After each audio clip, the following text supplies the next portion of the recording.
अस्सलामुअलैकुम स्टूडेंट्स, मैं मोहम्मद आमर मुनीर और आप देख रहे हैं मेरा यूट्यूब चैनल जहां पर मैं वीडियोस अपलोड करता हूं। अगर आप मैथ का नॉलेज हासिल करना चाहते हैं और अपने पेपरों की तैयारी अच्छी करना चाहते हैं तो मेरा चैनल आपके लिए बहुत ही हेल्पफुल है। तो स्टूडेंट्स, मेरी कोशिश है कि आपको क्वेश्चन ईजी मेथड से करवाए जाएँ ताकि आपके लिए आसानी हो और आप अपने पेपरों की तैयारी अच्छी कर सकें और इम्तिहान में कामयाब हो सकें।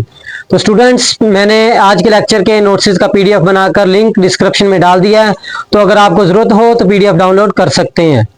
क्वेश्चन नंबर 4 करते हैं। क्वेश्चन नंबर 4 में कहा है कि is zero is a rational number. आप बताएं कि जीरो रैशनल नंबर है या नहीं है। तो मैंने रैशनल और इरैशनल का कंसेप्ट एक्सरसाइज 1.1 का क्वेश्चन नंबर 1 है, मैंने वो लेक्चर अपलोड कर दिया है। तो अगर आप वो देखना चाहते हैं तो आई बटन पे क्लिक करके देख सकते हैं।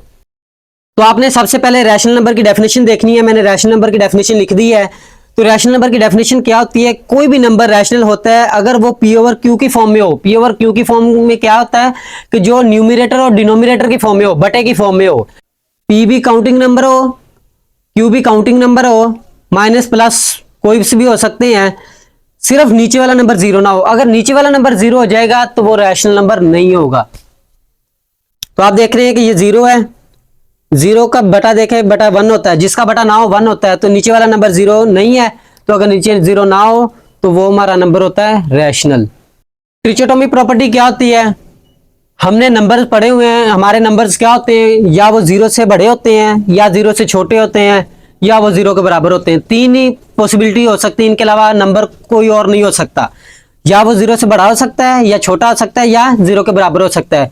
तो इसी तरह कहेंगे कि ट्रिचोटोमी प्रॉपर्टी भी वही है कि हर नंबर जीरो से बड़ा हो सकता है, यानी पॉजिटिव हो सकता है, या नेगेटिव हो सकता है, या जीरो हो सकता है। तो लिख देंगे जीरो से ग्रेटर, या जीरो से लेस, या इक्वल टू जीरो। ये तीन ही प्रॉपर्टीज हो सकती हैं। तीन पॉसिबिलिटी हो तो वो होती है हमारी प्रॉपर्टी ट्रिचोटोमी। क्वेश्चन नंबर 6 करते हैं। उन्होंने हमें दो नंबर दिए हैं 4 और 5। वो कह रहे हैं इनके दरमियान दो रैशनल नंबर बताएं कि कौन कौन से होंगे। एक नंबर दिया 4, दूसरा नंबर दिया 5। तो हम सबसे पहले लेट करते हैं। इसको कहते हैं कि ये x1 है, x1 इक्वल टू 4 और x2 इक्वल टू 5। तो जब भी बिटवीन आए, बिटवीन का क्या मतलब होता है? मिड पॉइंट, यानी एक पॉइंट ये है, एक पॉइंट ये है, इनका दरमियान वाला फाइंड करना होता है। दरमियान वाले को कहते हैं मिड पॉइंट। तो हम मिड पॉइंट निकालेंगे। मिड पॉइंट बराबर होता है x1 प्लस x2 डिवाइड 2। तो x1 की वैल्यू है 4, x2 की है 5 डिवाइड 2। इन दोनों को प्लस करते हैं, प्लस करने से आ जाएगा 9/2। तो ये आ गया हमारा मिड पॉइंट। ये पहला मिड पॉइंट आ गया। उन्होंने हमें दो मिड पॉइंट फाइंड करने का कहा है। पहला नंबर हमारा 4 है, दूसरा नंबर 5 है। इनके दरमियान वाला हमने मिड पॉइंट निकाला है 9/2। अब हमने दूसरा मिड पॉइंट निकालना है। चाहे तो आप इन दोनों नंबरों के दरमियान वाला फाइंड कर सकते हैं, चाहे इन दोनों के दरमियान वाला फाइंड कर सकते हैं। तो मैं आपको इन दोनों के दरमियान फाइंड करके बता देता हूं। तो लेट करते हैं x1 अब हमारी है 9/2 और x2 है 5। तो मिड पॉइंट का फार्मूला लिखेंगे। मिड पॉइंट बराबर होगा x1 प्लस x2/2। x1 की वैल्यू है 9/2 प्लस x2 की है 5 डिवाइड 2। तो इसी तरह ही ऊपर वालों का एलसीएम ले लेंगे। एलसीएम आ जाएगा 2, ये 9 इसी तरह ही 2 5 10। इन दोनों को हम ऐड कर देंगे। ऐड करने से आ जाएगा 10 और 9 19/2 डिवाइड 2।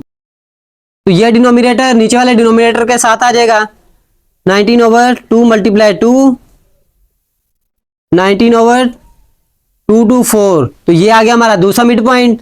तो हमने पहला मिड पॉइंट निकाला 9/2 और सेकंड 19/4।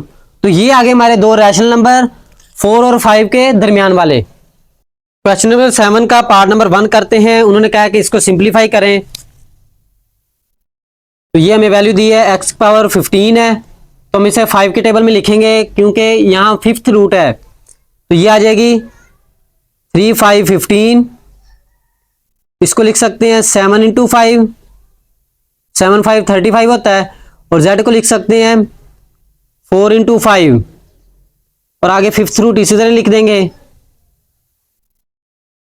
तो जिसकी भी पावर 5 हो उसको बाहर ले आएंगे। इसकी पावर 5 है, x की 3 की 5 है तो x3 बाहर आ जाएगा।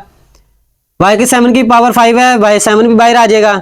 यानी ये 5 इससे कट जाएगा, इसका इससे कैंसिल हो जाएगा, इसका इससे कैंसिल हो जाएगा। तो ये Z4 ये भी बाहर आ जाएगा। तो ये है हमारे पार्ट 1 का आंसर। पार्ट 1 को आप पावर से भी कर सकते हैं। ये फिफ्थ रूट है, फिफ्थ रूट हो तो ये इसको लिख सकते हैं 1/5। ये फिफ्थ रूट को 1/5 पावर बना देंगे। x की 15 उसी तरह, y की 35 भी उसी तरह, डिवाइड z की पावर 20। तो आप पावर लहदा लहदा कर देंगे। ये हो जाएगी x की 15 इंटू 1/5, y की 35 इंटू 1/5, डिवाइड z की 20 इंटू 1/5। तो अब इन्हें कैंसिल कर देंगे। ये होता है 5 1 5, 5 3 15, x की पावर आ गई 3, 5 1 5, 5 7 35, y की पावर आ गई 7, डिवाइड 5 1 5, 5 4 20। तो z की पावर आ गई 4। तो ये है पार्ट 1 का आंसर। पार्ट नंबर 2 करते हैं। तो आप देख रहे हैं यहाँ 27 है, 27 की करते हैं फैक्टराइजेशन। ये हो जाएगी 3 9 27, 3 3 9, 3 1 3, 27 आ गई 3 की पावर 3 इंटू 2x, और ये क्यूब रूट। यहां पे देख रहे हैं क्यूब रूट है, यहां पे पावर हमें क्यूब चाहिए तो ये पावर इंटरचेंज कर देते हैं। ये हो जाएगी 2x इंटू 3, और ये क्यूब रूट इसी तरह ही। आप देख रहे हैं ये क्यूब इससे कैंसिल हो जाएगा, तो 3 की पावर 2x। तो ये आ गया हमारा पार्ट 2 का आंसर। तो अगर आप इसे पावर से करना चाहते हैं तो इसके लिख देंगे पावर 1/3। क्यूब रूट हो तो पावर 1/3 होती है। 27 के भी हमने फैक्टराइजेशन किया, ये आ गई 3 की पावर 3, और इंटू 2x उसी तरह ही। ये आ गया 3 2 6, 3 की पावर आ गई 6x इक्वल टू 1/3। तो ये कैंसिल हो रहा है, 3 1 3, 3 2 6। तो ये हमारा आंसर आ गया 3 की पावर 2x। तो ये है हमारे पार्ट 2 का आंसर। आप इसको इस तरह भी कर सकते हैं। पार्ट नंबर 3 करते हैं। 6 की फैक्टराइजेशन करते हैं। 6 होता है 2 3 6, 3 1 3। ये हो जाएगा 2 × 3 मल्टीप्लाई, इनकी पावर लहदा लहदा करेंगे। ये हो जाएगी 3 की पावर n मल्टीप्लाई 3 की पावर 2, डिवाइड इसकी भी पावर लहदा लहदा करेंगे। ये हो जाएगी 3 की पावर n मल्टीप्लाई 3 की पावर 1 माइनस 3 की n उसी तरह लगा देंगे। 2 × 3 मल्टीप्लाई 3 की पावर n मल्टीप्लाई 3 की पावर 2, डिवाइड आप देख रहे हैं 3 की पावर n इधर भी है और इधर भी है, 3 की n कॉमन ले लेंगे। यह आ जाएगी 3 की पावर 1 माइनस 3 की n हमने इधर से कॉमन ले लिया तो 3 की पावर 1 रहेगी, माइनस इधर कुछ भी नहीं रहेगा क्योंकि 3 की पावर n ये बाहर आ जाएगी। जहां कुछ ना रह जाए तो 1 लगाते हैं। तो आप देख रहे हैं 3 की n कैंसिल होगी, तो इधर आ गया 2 × 3 मल्टीप्लाई 3 की पावर 2 डिवाइड 3 की पावर 1 कितना होता है 3 1 3 माइनस 1। 2 × 3, ये 3 की पावर 2 कितना होता है 3 3 9 डिवाइड 3 - 1 2। तो आप देख रहे हैं ये 2 2 से कैंसिल हो गया, 3 9 27। तो ये है हमारे पार्ट 3 का आंसर। स्टूडेंट्स, मैंने प्लेलिस्ट को बिल्कुल टॉपिक वाइज अरेंज कर रखा है। अगर आपको कोई लेक्चर ना मिल रहा हो तो आप प्लेलिस्ट में जाके लेक्चर देख सकते हैं। अल्लाह ताला आपको कामयाब करे। तो ये था हमारा आज का लेक्चर। तो मिलते हैं नेक्स्ट लेक्चर में, तब तक के लिए अल्लाह हाफिज़।